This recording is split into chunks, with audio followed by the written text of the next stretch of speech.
स्वागत है आपका। तो ये 5000 प्रश्नों की सीरीज का 164वां भाग है। ऐसे अभ्यर्थी जो फिजिकल एजुकेशन से तैयारी कर रहे हैं उनके लिए ये सभी प्रश्न बेहद महत्वपूर्ण है, बिल्कुल नए तरीके से तैयार किया गया है। आइए इन तमाम महत्वपूर्ण प्रश्नों पर रिवीजन करें।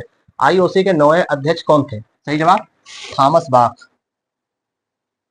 थॉमस बाख ये कहाँ के रहने वाले हैं? जर्मनी के रहने वाले। राइट। नेक्स्ट क्वेश्चन है, आईओसी के नौवें अध्यक्ष का कार्यकाल कब से कब तक था? तो 2013 से 2021 तक। ठीक, उसके बाद 4 साल और बढ़ा दिया गया तो 2013 से 2025 तक हो जाएगा। ठीक, अगला प्रश्न है, आईओसी के 10वें एवं वर्तमान अध्यक्ष कौन है? तो इसका सही जवाब होगा क्रिस्टी कोवेंट्री। क्रिस्टी कोवेंट्री, ठीक है ना, पहली महिला, पहली अफ्रीकी अध्यक्ष। राइट। अगला प्रश्न है, एनसीसी की स्थापना कब हुई थी? सही जवाब 16 जुलाई 1948 को। राइट। अगला प्रश्न है, अक्षीय अस्थियों की संख्या यानी एक्सियल बोन्स की संख्या कितनी होती है? 80। कंकाल तंत्र कितने अस्थियों से मिलकर बना होता है? सही जवाब 206। सैडल ज्वाइंट्स कहां पाई जाती है? सही जवाब अंगूठे में। राइट।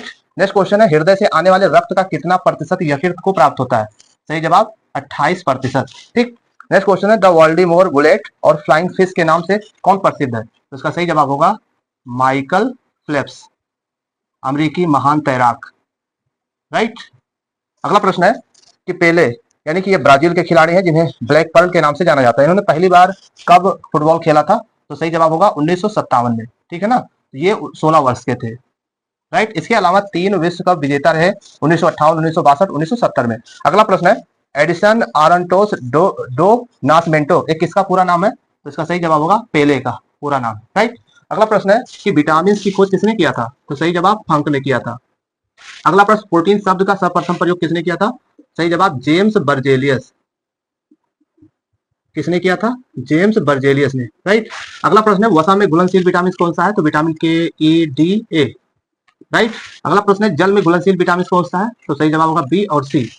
ए, बी, सी, डी, ई, के की कमी से कौन सा रोग होता है? देखिए, विटामिन ए की कमी से रतौंधी होता है, विटामिन बी की कमी से बेरी, विटामिन सी की कमी से स्कर्वी होता है, विटामिन डी की कमी से जो है रिकेट्स होता है, विटामिन ई की कमी से नपुंसकता होता है, विटामिन के की कमी से रक्त का थक्का नहीं बनता। राइट।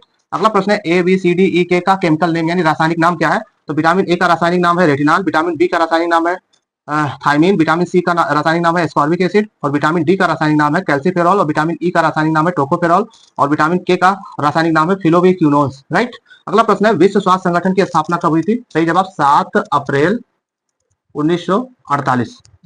अगला प्रश्न है, जयलक्ष्मी कप किस खेल से संबंधित है? तो इसका सही जवाब होगा महिला टेबल टेनिस से। महिला टेबल टेनिस से। राइट। अगला प्रश्न है, जब हम सांस छोड़ते हैं तो उसमें ऑक्सीजन, नाइट्रोजन और कार्बन डाइऑक्साइड की मात्रा कितनी होती है? देखिए, जब हम सांस छोड़ते हैं तो उसमें ऑक्सीजन की मात्रा 17% होती है, और नाइट्रोजन की मात्रा 78% जितना लेते हैं उतना ही छोड़ते हैं, और कार्बन डाइऑक्साइड जो है 4% हम छोड़ते हैं। ठीक। अगला प्रश्न है, डीपीटी का टीका किसके बचाव के लिए लगाया जाता है? तो इसका सही जवाब होगा डिप्थीरिया। डिप्थीरिया, इसके अलावा काली खांसी और इसके अलावा टिटनेस के बचाव के लिए लगाया जाता है। अगला प्रश्न, उपांगीय अस्थियों की संख्या कितनी होती है? तो इसका सही जवाब होगा 120। तो ये थे फिजिकल एजुकेशन के वो महत्वपूर्ण प्रश्न, चाहे तो आप स्क्रीनशॉट ले लीजिए। और भी महत्वपूर्ण प्रश्नों पर चर्चा जारी रहेगी। चैनल पर नए तो सब्सक्राइब करके जुड़ जाइए। मिलते हैं नेक्स्ट वीडियो में, तब तक के लिए जय हिंद।